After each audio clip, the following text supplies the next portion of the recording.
Welcome back to study अड्डा। आपके अपने यूट्यूब चैनल स्टडी अड्डा में आप सभी का स्वागत है। फ्रेंड्स, आज की क्लास बहुत ही इंपॉर्टेंट होने जा रही है। आज की क्लास इसलिए इम्पॉर्टेंट है कि पहली बार चैनल पर जीव विज्ञान की क्लास ली जा रही है और ये पूरी तरह से बायो की जो क्लास होने वाली है पूरी तरह से मैराथन क्लास होगी और इसमें 53 क्वेश्चन कराए जाएंगे आपको। आगामी जितनी परीक्षाएं होने वाली हैं बहुत ही इम्पोर्टेंट होने वाली है ये क्लास। अभी बीओ का एग्ज़ाम होने वाला है तो इसके लिए भी ये क्लास बहुत ही इम्पोर्टेंट होगी। तो एक एक प्रश्न देखिएगा और वीडियो को पूरा ध्यान से वॉच करिएगा। जो लोग चैनल पर नए हैं वीडियो को पहली बार वॉच करें, चैनल को सब्सक्राइब कर लीजिए, बेल आइकन को भी प्रेस करके रखिएगा जिससे लेटेस्ट वीडियो का नोटिफिकेशन आपको मिल सके और आप वीडियो को तुरंत वॉच कर सके। ज़्यादा से ज़्यादा लोगों तक वीडियो को शेयर कीजिए और वीडियो पसंद आए तो वीडियो को लाइक भी कीजिएगा। देखते हैं पहले क्वेश्चन को। ये पूरी तरह से बायो की मैराथन क्लास होने जा रही है तो प्लीज़ ज़्यादा से ज़्यादा लोगों तक वीडियो को शेयर कीजिएगा। पहला क्वेश्चन क्या है, लाइसोसोम कार्य करते हैं, तो इसका आंसर होगा ऑप्शन सी, अंतःकोश की पाचन में लाइसोसोम का प्रमुख कार्य है। अंतःकोश की पाचन में ये सहायक होता है। ऑप्शन सी इस क्वेश्चन में सही है। नेक्स्ट प्रश्न को देखते हैं, कोशिका भित्ति होती है। ऑप्शन ए इस क्वेश्चन में सही है। कोशिका भित्ति जो होती है वो पारगम्य होती है। नेक्स्ट क्वेश्चन क्या है, माइटोकॉन्ड्रिया का भीतरी वलन कहलाता है। ऑप्शन ए इस क्वेश्चन में सही है। जो माइटोकॉन्ड्रिया है उसका भीतरी वलन क्रिस्टी कहलाता है। ऑप्शन ए इस क्वेश्चन में सही है। नेक्स्ट क्वेश्चन को देखते हैं। नेक्स्ट प्रश्न क्या है, माइटोकॉन्ड्रिया किसमें अनुपस्थित होता है, यानी कि माइटोकॉन्ड्रिया किसमें नहीं पाया जाता है। ऑप्शन सी इस क्वेश्चन में सही है। जीवाणु में माइटोकॉन्ड्रिया अनुपस्थित होता है, जीवाणु में माइटोकॉन्ड्रिया नहीं पाया जाता है। ऑप्शन सी इस क्वेश्चन में सही है। नेक्स्ट प्रश्न को देखते हैं। नेक्स्ट प्रश्न क्या है, जीव द्रव्य शब्द का प्रयोग सर्वप्रथम किसने किया था। Option A Darwin, B Purkinje, C John Rene, D Hutchinson. तो ऑप्शन बी इस क्वेश्चन में सही है। पांचवें का बी सही है। पुरकिंजे ने सर्वप्रथम जीव द्रव्य शब्द का प्रयोग किया था। ऑप्शन बी इस क्वेश्चन में सही है। फ्रेंड्स, जितने क्वेश्चन कराए जाएंगे सभी के सभी इम्पोर्टेंट होंगे तो प्लीज़ एक एक क्वेश्चन को आप नोट कर लीजिए या वीडियो को 2 से 3 बार देखिएगा, आपको याद हो जाएगा। बहुत ही इम्पोर्टेंट प्रश्न कराए जा रहे हैं, आपको सीधे यहाँ से प्रश्न देखने को एग्जाम में मिलेंगे। नेक्स्ट प्रश्न को देखते हैं। नेक्स्ट प्रश्न क्या है, जीव द्रव्य जीवन का भौतिक आधार है, यह किसका कथन है। ऑप्शन सी इस क्वेश्चन में ऑप्शन बी इस क्वेश्चन में सही है। जीव द्रव्य जीवन का भौतिक आधार है, यह कथन है लैमार्क का। ऑप्शन बी इस क्वेश्चन में सही है। नेक्स्ट प्रश्न को देखते हैं। जो भी प्रश्न कराए जा रहे हैं बहुत ही इंपॉर्टेंट है। डीएनए हेलिक्स का प्रारूप मॉडल प्रस्तुत किया किसने किया। ऑप्शन ए नॉल तथा रस्का ने, बी वाटसन तथा क्रिक ने, सी खुराना ने, डी प्रिस्टले ने। तो इसका आंसर होगा ऑप्शन बी। ऑप्शन बी इस क्वेश्चन में सही है। डीएनए का हेलिक्स प्रारूप मॉडल प्रस्तुत किया था वाटसन तथा क्रिक ने। ऑप्शन बी इस क्वेश्चन में सही है। नेक्स्ट प्रश्न को देखते हैं। नेक्स्ट प्रश्न क्या है, न्यूक्लियस की खोज सर्वप्रथम किसने की थी। मोस्ट इम्पॉर्टेंट, वीवीआईपी मान के चलिएगा, मोस्ट इम्पॉर्टेंट प्रश्न है ये। 8वां क्वेश्चन कौन सा है, न्यूक्लियस की खोज सर्वप्रथम किसने की थी। ऑप्शन डी इस क्वेश्चन में सही है। न्यूक्लियस की खोज सर्वप्रथम ब्राउन ने की थी। ये क्वेश्चन बहुत ही इम्पोर्टेंट है, जीव विज्ञान के बहुत ही इम्पोर्टेंट बायो के कराए जा रहे हैं। ऑप्शन डी इस क्वेश्चन में सही है। न्यूक्लियस की सर्वप्रथम खोज ब्राउन ने किया था। नेक्स्ट क्वेश्चन को देखते हैं। नेक्स्ट प्रश्न क्या है, कोशिका की क्रियात्मक गतिविधियाँ नियंत्रित होती हैं। ऑप्शन ए केंद्रिका द्वारा, बी माइटोकॉन्ड्रिया द्वारा, सी जीवद्रव्य द्वारा, डी केंद्रक द्वारा। तो ऑप्शन डी इस क्वेश्चन में सही है। कोशिका की क्रियात्मक गतिविधियाँ नियंत्रित होती हैं केंद्रक द्वारा। ऑप्शन डी इस क्वेश्चन में सही है। 9 का ऑप्शन डी सही है। नेक्स्ट प्रश्न को देखते हैं। नेक्स्ट प्रश्न क्या है, गुणसूत्र जिसे क्रोमोसोम कहा जाता है शब्द दिया था, तो किसने दिया था। ऑप्शन बी इस क्वेश्चन में सही है। वाल्डेयर ने गुणसूत्र यानी क्रोमोसोम शब्द दिया था और गुणसूत्र की संख्या कितनी होती है, आप कमेंट बॉक्स में कमेंट करके ज़रूर बताइएगा। और वीडियो कैसी लग रही है, तो वीडियो में क्या कमी है इसको भी कमेंट करके ज़रूर बताइएगा, जिससे और सुधार किया जा सके। नेक्स्ट प्रश्न को देखते हैं। नेक्स्ट प्रश्न क्या है, अंतःप्रदाबी जालिका की खोज किसने की? ऑप्शन सी इस क्वेश्चन में सही है, वाटसन ने अंतःप्रदाबी जालिका की खोज की थी। ऑप्शन सी इस क्वेश्चन में सही है। नेक्स्ट प्रश्न को देखते हैं। नेक्स्ट प्रश्न क्या है, इलेक्ट्रॉन सूक्ष्मदर्शी की खोज किसने की? ऑप्शन ए नॉल तथा रस्का ने, बी स्लाइडेन तथा स्वान ने, सी फ्लेमिंग तथा ब्राउन ने, डी वाटसन तथा क्रिक ने। तो ऑप्शन ए इस क्वेश्चन में सही है, इलेक्ट्रॉन सूक्ष्मदर्शी की खोज नॉल तथा रस्का ने की थी। ऑप्शन ए इस क्वेश्चन में सही है, 12वें का ऑप्शन ए सही है। नेक्स्ट प्रश्न क्या है, वास्तविक केंद्रक किसमें अनुपस्थित होता है? वास्तविक केंद्रक किसमें नहीं पाया जाता है? तो वास्तविक केंद्रक जीवाणुओं में नहीं पाया जाता है। ऑप्शन ए इस क्वेश्चन में सही है। वास्तविक जो केंद्रक होता है 13वें का ए क्वेश्चन, ये ऑप्शन सही है, वास्तविक केंद्रक अनुपस्थित होता है जीवाणुओं में। नेक्स्ट प्रश्न को देखते हैं। नेक्स्ट प्रश्न हमारा क्या है, सर्वाधिक संख्या के गुणसूत्र पाए जाते हैं किसमें पाए जाते हैं? सर्वाधिक संख्या में किसमें गुणसूत्र पाए जाते हैं? ऑप्शन ए गन्ना, बी आलू, सी मनुष्य में, डी ऑप्सियोक्लोसिस में। तो ऑप्शन डी इस क्वेश्चन में सही है, सर्वाधिक संख्या जो गुणसूत्रों की होती है वो ऑप्सियोक्लोसिस में पाई जाती है। ऑप्शन डी इस क्वेश्चन में सही है। नेक्स्ट प्रश्न को देखते हैं। नेक्स्ट प्रश्न क्या है, जीवन का भौतिक आधार है? ऑप्शन ए केंद्रक, बी प्रोटोप्लाज्म, सी भोजन, डी कोशिका। तो इस क्वेश्चन का आंसर है प्रोटोप्लाज्म। जीवन का भौतिक आधार होता है प्रोटोप्लाज्म। ऑप्शन बी इस क्वेश्चन में सही है, 15वें का बी सही है। नेक्स्ट प्रश्न देखते हैं। नेक्स्ट प्रश्न क्या है, पत्तियों को हरा रंग प्रदान करता है? Chromoplast, chloroplast, leucoplast, tonoplast. Option B इस क्वेश्चन में सही है, पत्तियों को हरा रंग प्रदान करता है क्लोरोप्लास्ट। तो ये क्वेश्चन भी बहुत ही इंपॉर्टेंट है, 16वें का बी सही है।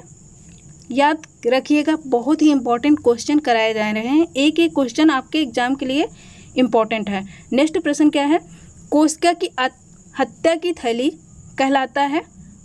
तो ये क्या है जो कोशिका की आत्महत्या की थैली कहलाता है? तो 17वें का ऑप्शन ए सही है, लाइसोसोम इसे कोशिका की आत्महत्या की थैली कहा जाता है। ऑप्शन ए इस क्वेश्चन में सही है, 17वें का ए सही है, कोशिका की आत्महत्या की थैली लाइसोसोम कहलाता है। ये क्वेश्चन बहुत ही इंपॉर्टेंट है, वीवीआईपी मान चलिएगा, वेरी इंपॉर्टेंट क्वेश्चन है ये। नेक्स्ट प्रश्न को देखते हैं। नेक्स्ट प्रश्न क्या है, लाइसोसोम में पाया जाने वाला एंजाइम जिनमें जीव द्रव को घुला देने या नष्ट कर देने की क्षमता होती है कहलाता है? 18वें का ऑप्शन डी सही है, इसे क्या कहा जाता है? Hydrolytic enzyme. लाइसोसोम में जो पाया जाता है वह एंजाइम जिनमें जीव द्रव को घुला देने या नष्ट कर देने की क्षमता होती है उसे कहा जाता है हाइड्रोलाइटिक एंजाइम। 18वें का ऑप्शन डी सही है। नेक्स्ट प्रश्न को देखते हैं। नेक्स्ट प्रश्न क्या है, 80% से अधिक कोशिका में पाए जाने वाला पदार्थ है? 80% से जो अधिक पाया जाता है कोशिका में वह कौन सा पदार्थ है? तो 19वें क्वेश्चन का ऑप्शन डी सही है, जल 80% से अधिक पाया जाता है कोशिका में। ऑप्शन डी इस क्वेश्चन में सही है। बहुत ही इंपॉर्टेंट प्रश्न कराए जा रहे हैं। नेक्स्ट देखते हैं। नेक्स्ट प्रश्न क्या है, निम्नलिखित में से किसने यह मूल अवधारणा प्रस्तुत की थी कि सभी जीव कोशिकाओं के बने हुए हैं? ऑप्शन देखते हैं यहाँ पे, 1 पास्चर, बी स्लाइडेन, थर्ड क्या है, थर्ड रॉबर्ट हुक, और फोर्थ क्या है, टी स्वान। ऑप्शन देखते हैं, ऑप्शन क्या है इसमें? ऑप्शन ए केवल 2, बी 1, 1 और 2 दोनों, सी 2 और 3 सही है, या फिर 2 और 4 सही है। तो इसका आंसर क्या होगा? 20वें का आंसर होगा ऑप्शन डी। इसमें जो है 2 और 4 सही हैं। कौन कौन सा सही है? तो स्लाइडेन और टी स्वान इस क्वेश्चन में सही है। 2 और 4 सही है। इन्होंने ही जीव कोशिकाओं के बने हुए हैं इसकी अवधारणा प्रस्तुत की थी। ऑप्शन डी इस क्वेश्चन में सही है। क्वेश्चन को देख लीजिएगा फिर से। नेक्स्ट देखते हैं। नेक्स्ट प्रश्न क्या है? किसकी उपस्थिति के कारण किसी पादप कोशिका और जंतु कोशिका में अंतर पाया जाता है? 21 में अंतर पूछा जा रहा है। तो ये पाया जाता है कोशिका भित्ति। किसकी उपस्थिति के कारण किसी पादप कोशिका और जंतु कोशिका में अंतर पाया जाता है? तो ये पाया जाता है कोशिका भित्ति के कारण। ऑप्शन बी इस क्वेश्चन में सही है। 21वें का बी सही है। नेक्स्ट देखते हैं।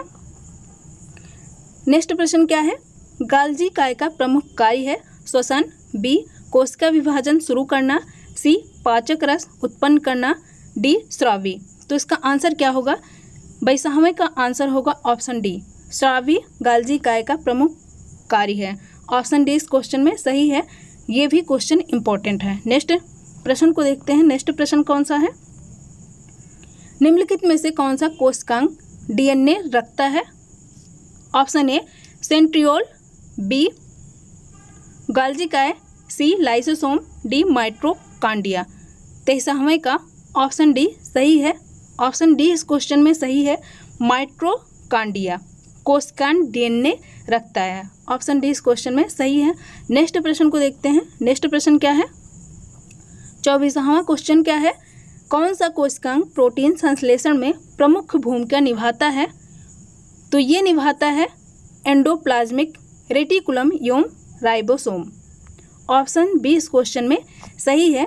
ये जो कोशिकांग प्रोटीन संश्लेषण में प्रमुख भूमिका निभाता है तो वो निभाता है एंडोप्लाज्मिक रेटिकुलम एवं राइबोसोम। ऑप्शन बी इस क्वेश्चन में सही है। नेक्स्ट प्रश्न को देखते हैं। नेक्स्ट प्रश्न कौन सा है? कौन सा अंगक प्रायः जंतु कोशिका में उपस्थित नहीं होता है? यहाँ नहीं पूछा जा रहा है कि कौन सा अंगक प्रायः जंतु कोशिका में उपस्थित नहीं होता है। तो 25वें का आंसर है लवक। ऑप्शन ए इस क्वेश्चन में सही है। लवक अंगक प्रायः जंतु कोशिका में उपस्थित नहीं होता है। जंतु कोशिका में कौन सा अंगक नहीं उपस्थित होता है, नहीं पाया जाता है? तो वो है लवक। ऑप्शन ए इस क्वेश्चन में सही है। नेक्स्ट प्रश्न को देखते हैं। 26वें क्वेश्चन क्या है? निम्न जोड़ों में से कौन सा गलत है? गलत पूछा जा रहा है यानी कि सही नहीं है। ऑप्शन ए शंक्वाकार जड़ प्याज की होती है, बी तरकु रूपी जड़ मूली की होती है, सी कुंभी रूपी जड़ सलजम की होती है, डी श्वसन मूल मैंग्रोव पौधे। तो क्या गलत है? 26वें क्वेश्चन में यही पूछा जा रहा है। तो शंक्वाकार जड़ प्याज की नहीं होती है। ऑप्शन ए इस क्वेश्चन में सही है। यही क्वेश्चन गलत है जो ऑप्शन ए है। जो प्याज होती है उसकी जड़ शंक्वाकार नहीं होती है। तो याद रखिएगा गलत पूछा जा रहा है तो यही सही मिलान नहीं है। ऑप्शन ए इस क्वेश्चन में सही है। नेक्स्ट प्रश्न को देखते हैं। नेक्स्ट प्रश्न क्या है? श्वसन पाई जाती है हाइड्रिला में, राइजोफोरा में, सिंघाड़ा में, एस्टरकैंथा में। 27वें का ऑप्शन बी सही है। राइजोफोरा में श्वसन पाई जाती है। ऑप्शन बी इस क्वेश्चन में सही है। श्वसन किस में पाई जाती है? तो राइजोफोरा में पाई जाती है। नेक्स्ट प्रश्न को देखते हैं। 28वां क्वेश्चन क्या है? पेड़ में निम्नलिखित में से कौन सा हमेशा रहता है? तो आप सभी जानते हैं इसका आंसर। आप भी गेस करके बता सकते हैं इसका आंसर क्या होगा। जड़। पत्तियां भी समय के साथ गिर जाती हैं, टहनियाँ भी समय के साथ गिर जाती हैं और फल भी समय के साथ लगते हैं और समय के साथ ही खत्म हो जाते हैं, लेकिन जड़ जो है पेड़ में हमेशा रहता है। तो यहाँ पे पूछा जा रहा है पेड़ में निम्नलिखित में से कौन सा हमेशा रहता है? तो जड़ रहता है। ऑप्शन ए इस क्वेश्चन में सही है। याद रखिएगा। नेक्स्ट क्वेश्चन को देखते हैं। नेक्स्ट ऐसे ही प्रश्न पूछे जाते हैं, वहाँ पे बहुत ज़्यादा जब इजी क्वेश्चन पूछे जाते हैं तब और ज़्यादा कन्फ्यूजन होती है। तो अब कन्फ्यूजन नहीं होगा, ऐसे ही प्रश्न पूछे जाएंगे और आप गलत नहीं करेंगे। नेक्स्ट प्रश्न को देखते हैं। नेक्स्ट प्रश्न क्या है? आलू खाने योग्य भाग होता है। ये क्वेश्चन भी बहुत इंपॉर्टेंट है, ऐसे क्वेश्चन भी पूछे जाते हैं। आलू का खाने योग्य भाग कौन सा होता है? तो ये होता है तना। तना ही आलू का वह भाग होता है जिसे खाया जाता है। ऑप्शन डी इस क्वेश्चन में सही है। 29वें का ऑप्शन डी सही है। नेक्स्ट प्रश्न देखते हैं। 30वां प्रश्न क्या है? पर्णकाय स्तंभ का एक रूपांतरण है। तो क्या है पर्णकाय स्तंभ का एक रूपांतरण? ये भी तना है। ऑप्शन बी इस क्वेश्चन में सही है। पर्णकाय स्तंभ का एक रूपांतरण तना है। नेक्स्ट प्रश्न को देखते हैं। 31 क्वेश्चन क्या है? नागफनी में प्रकाश संश्लेषी कार्य होता है। ऑप्शन बी इस क्वेश्चन में सही है। पर्णकाय स्तंभ द्वारा नागफनी में प्रकाश संश्लेषी कार्य होता है। पर्णकाय स्तंभ द्वारा। ऑप्शन बी इस क्वेश्चन में सही है। नेक्स्ट प्रश्न को देखते हैं। 32 क्वेश्चन क्या है? निम्नलिखित में से कौन एक तना है? ऑप्शन ए आलू, बी गाजर, सी शकरकंद, डी मूली। तो 32 का ऑप्शन ए सही है। आलू एक तना है। ऊपर यही क्वेश्चन पूछा गया था कि आलू का कौन सा भाग खाया जाता है? तो तना खाया जाता है। और यहाँ पे क्वेश्चन थोड़ा सा घुमा के पूछा गया कि निम्नलिखित में से कौन सा एक तना है। तो क्वेश्चन किसी भी तरह से पूछा जा सकता है और ये क्वेश्चन बहुत इंपॉर्टेंट है, कई बार एग्जाम में पूछा गया है, चाहे वो यूपी टेट हो, सुपर टेट में भी क्वेश्चन आया होगा, नहीं पता है, लेकिन और अदर जो एग्ज़ाम हुए हैं ऐसे क्वेश्चन कई बार पूछे जा चुके हैं। तो 31 का ऑप्शन ए सही है। आलू एक तना है। नेक्स्ट क्वेश्चन क्या है? 33 क्वेश्चन को देखते हैं। मात्र पौधे के समान पौधे प्राप्त होते हैं तने की कलम से, बीजों से। ऑप्शन सी ए बी दोनों से या इनमें से कोई नहीं। तो 33 का आंसर क्या होगा? ऑप्शन ए सही है। इस क्वेश्चन में मात्र पौधे के समान पौधे प्राप्त होते हैं तने की कलम से। नेक्स्ट क्वेश्चन को देखते हैं। नेक्स्ट प्रश्न क्या है? आलू भूमिगत रूपांतरित तना होता है जिसे कहा जाता है शल्यकंद, घनकंद, प्रकंद या कंद। तो इसका आंसर क्या होगा? 34 का आंसर होगा ऑप्शन डी। कितने क्वेश्चन आलू से पूछे जा चुके हैं? आलू भूमिगत रूपांतरित तना होता है जिसे कहा जाता है, इसे कंद कहा जाता है। ऑप्शन डी इस क्वेश्चन में सही है। नेक्स्ट प्रश्न को देखते हैं। नेक्स्ट प्रश्न क्या है? हल्दी के पौधे का खाने योग्य भाग कौन सा है? ऑप्शन ए जड़, बी प्रकंद, सी फल, डी कंद। तो 35 का आंसर होगा प्रकंद। हल्दी का जो भाग खाया जाता है वो प्रकंद होता है। ऑप्शन बी इस क्वेश्चन में सही है। नेक्स्ट प्रश्न को देखते हैं। ये जो प्रश्न अभी जो कराए जा रहे हैं ये और भी ज़्यादा इम्पॉर्टेंट है। ऐसे क्वेश्चन में बहुत ज़्यादा कन्फ्यूजन होती है और यहाँ गलत करने की संभावना ज़्यादा होती है। क्वेश्चन इजी लगेगा लेकिन इजी नहीं होता है, वहाँ पे कन्फ्यूजन हो जाता है, आते हुए क्वेश्चन गलत हो जाता है। 36 क्वेश्चन क्या है? अदरक है रूपांतरित जड़, राइजोम, ट्यूबर या बल्ब। तो इसका 36 का आंसर है ऑप्शन बी। अदरक एक राइजोम है। अदरक क्या है? राइजोम है। ये रूपांतरित जड़ नहीं है, नहीं तो आप रूपांतरित जड़ लगा दें, ये एक राइजोम है। ऑप्शन बी इस क्वेश्चन में सही है। अदरक एक राइजोम है। 36 का बी सही है। नेक्स्ट देखते हैं। नेक्स्ट क्या है? प्याज यानी कि अनियन परिवर्तित रूप है तने का, जड़ का, पत्तियों का, फल का। 37 का आंसर क्या होगा? 37 का आंसर होगा तने का। तने का परिवर्तित रूप होता है प्याज। प्याज जो है वो तने से प्राप्त होता है, तो ये याद रखिएगा। ऑप्शन ए इस क्वेश्चन में सही है। नेक्स्ट प्रश्न को देखते हैं। निम्नलिखित में से कौन सा रूपांतरित तना है? ऑप्शन ए गाजर, बी शकरकंद, सी नारियल, डी आलू। 38 का आंसर होगा ऑप्शन डी। आलू रूपांतरित तना है। तो आलू की किस तरह से क्वेश्चन घुमा के पूछे जा रहे हैं। क्वेश्चन का आंसर वही है लेकिन क्वेश्चन पूछने का तरीका, इनका ट्रेंड अलग हो जाता है। ऐसे ही एग्जाम में भी पूछा जाता है और वहाँ क्वेश्चन गलत हो जाता है। तो निम्नलिखित में से कौन सा रूपांतरित तना है?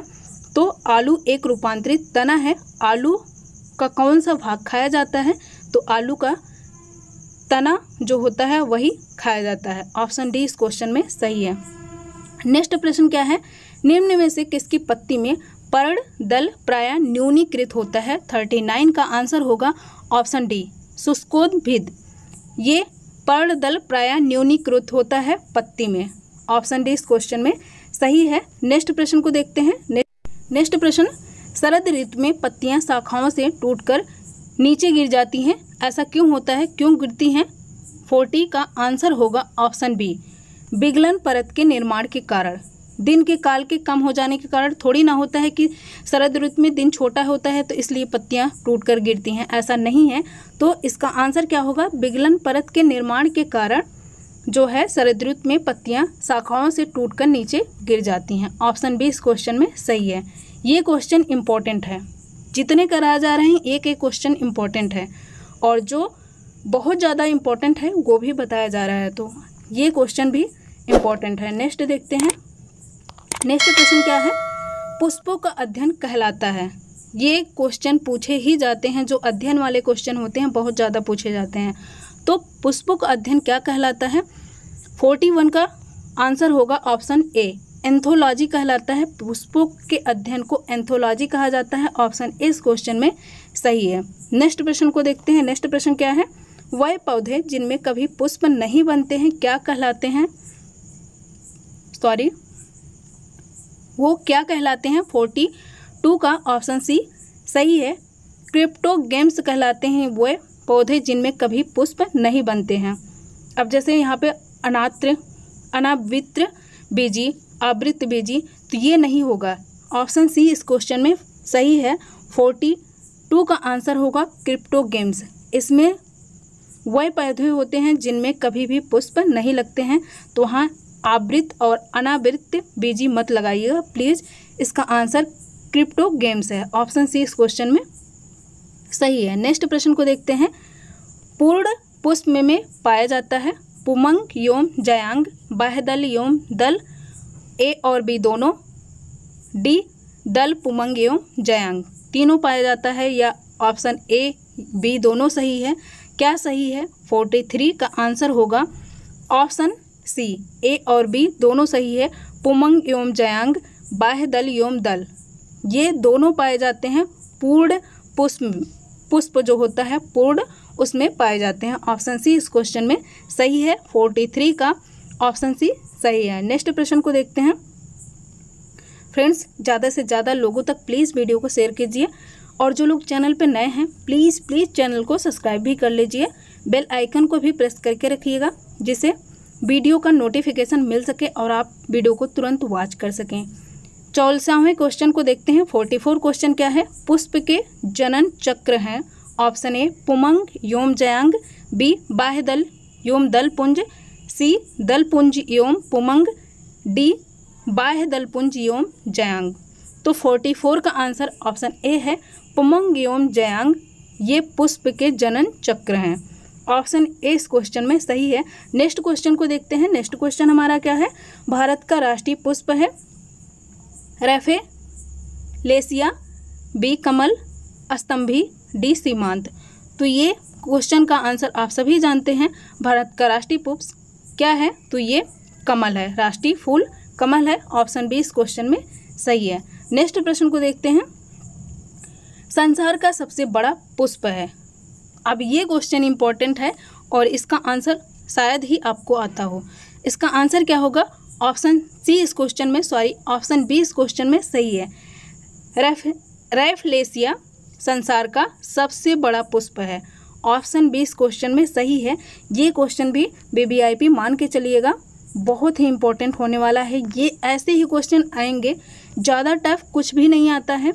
जो इजी क्वेश्चन है सही पूछिए, डीप में तो पढ़ा जाता है, लेकिन जो इजी क्वेश्चन होते हैं उस पे हमारा फोकस कम होता है और वही क्वेश्चन हम गलत करके एग्जाम में आते हैं। तो आप जो इजी क्वेश्चन होते हैं उसको भी साथ के साथ एक बार दो बार ज़रूर देख करके जाया करिए जब आपका पेपर हो। 46 का आंसर होगा रैफलेसिया। संसार का सबसे बड़ा पुष्प रैफलेसिया है। ऑप्शन बी इस क्वेश्चन में सही है। 46 का ऑप्शन बी सही है। नेक्स्ट क्या है? संसार का सबसे छोटा पुष्प है। सबसे बड़ा आपने देख लिया, तो अब सबसे छोटा पुष्प पूछा जा रहा है। क्या ये गुलाब है, बुल्फिया है, कमल है या रैफलेसिया है? तो इसका आंसर क्या होगा? 47 का आंसर होगा ऑप्शन डी। बुल्फिया जो है वो संसार का सबसे छोटा पुष्प है। ऑप्शन डी इस क्वेश्चन में सही है। सबसे बड़ा पुष्प रैफलेसिया और सबसे छोटा पुष्प बुल्फिया। और भारत का पुष्प क्या है? तो भारत देश का पुष्प है कमल। नेक्स्ट क्वेश्चन को देखते हैं। फूल गोभी का खाने योग्य फल होता है। ऑप्शन ए फल, बी कलिका, सी पुष्प, डी पुष्प क्रम। तो इसका आंसर क्या होगा देखते हैं। 48 का आंसर होगा ऑप्शन डी, पुष्प क्रम जो है वो फूल गोभी का खाने योग्य भाग होता है। ऑप्शन डी इस क्वेश्चन में सही है। ऐसे प्रश्न बहुत पूछे जाते हैं, बार बार कहा जा रहा है जो ये खाने योग्य फल पूछे जा रहे हैं ना कि क्या खाया जाता है, ये बहुत ज़्यादा आते हैं एग्जाम में। तो ऐसे क्वेश्चन देख करके प्लीज़ जाइएगा। ऑप्शन डी इस क्वेश्चन में सही है। जो फूल गोभी का खाने योग्य भाग होता है वो पुष्प क्रम होता है। नेक्स्ट प्रश्न को देखते हैं। 49 प्रश्न क्या है? पौधे के वायवीय भागों से वाष्प के रूप में जल हानि को कहते हैं, क्या कहते हैं? ऑप्शन ए परासरण, बी श्वसन, सी प्रकाश संश्लेषण, डी वाष्पो उत्सर्जन। तो इसका आंसर क्या होगा? 49 का आंसर होगा वाष्पो उत्सर्जन कहा जाता है। पौधे को वायवीय भागों से वाष्प के रूप में जो जल हानि होती है उसे वाष्पो उत्सर्जन कहा जाता है। ऑप्शन डी इस क्वेश्चन में सही है। 49 का ऑप्शन डी सही है। नेक्स्ट प्रश्न को देखते हैं। हमारा नेक्स्ट प्रश्न क्या है? 50 क्वेश्चन क्या है? वाष्पो उत्सर्जन होता है किस में होता है? ऑप्शन ए तनों से, बी जड़ों से, सी पत्तियों से, या सभी भागों से, सभी वायवीय भागों से। तो इसका 50 का आंसर क्या होगा? 50 का आंसर होगा ऑप्शन डी, सभी वायवीय भागों से वाष्पो उत्सर्जन होता है। अभी ऊपर भी आपने यही क्वेश्चन पढ़ा था, देखा होगा। पौधे को वायवीय भागों से वाष्प के रूप में जल हानि को कहते हैं तो क्या कहा जाता है? वाष्पो उत्सर्जन कहा जाता है। और वाष्पो उत्सर्जन होता है किसमें? सभी वायवीय भागों में। ऑप्शन डी इस क्वेश्चन में सही है। 50 का ऑप्शन डी सही है। नेक्स्ट प्रश्न को देखते हैं।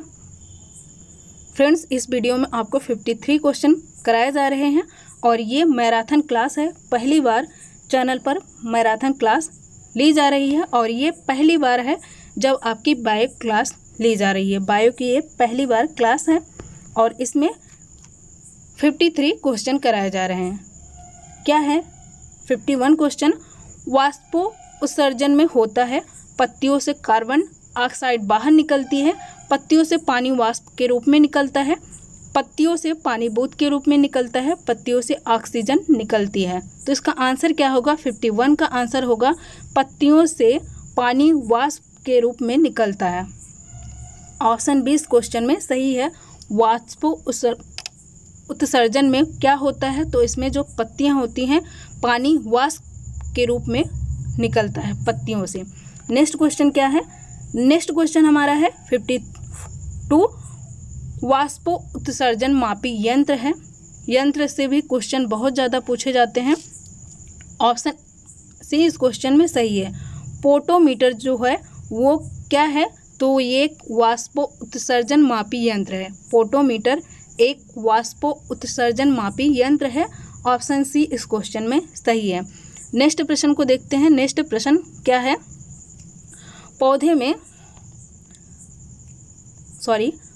पौधे में वाष्पो उत्सर्जन की क्रिया किस में होती है? क्या ये जड़ में होती है? ऑप्शन ए जड़, बी तने में, सी पत्ती में, डी पूरे पौधे में। तो ऑप्शन डी इस क्वेश्चन में सही है। पौधे में वाष्पो उत्सर्जन की क्रिया जो होती है वो पूरे पौधे में होते हैं। ऑप्शन डी इस क्वेश्चन में सही है। फ्रेंड्स, 53 क्वेश्चन आपको कराए गए हैं जो कि बहुत ही इम्पोर्टेंट है। आपके आगामी जितने परीक्षाएं होने वाली हैं, आप किसी भी एग्ज़ाम की तैयारी कर रहे हो तो वीडियो बहुत ही इम्पोर्टेंट होने वाली है। तो वीडियो को ज़्यादा से ज़्यादा लोगों तक शेयर कीजिए जिससे उनकी भी मदद हो सके। और जो लोग चैनल पर नए हैं प्लीज़ वंस अगेन चैनल को सब्सक्राइब कर लीजिए। बेल आइकन को भी प्रेस करके रखिएगा जिससे वीडियो का नोटिफिकेशन आपको मिल सके और आप वीडियो को तुरंत वॉच कर सकें। ज़्यादा से ज़्यादा लोगों तक प्लीज़ वीडियो को शेयर कीजिए। Thank you for watching this video.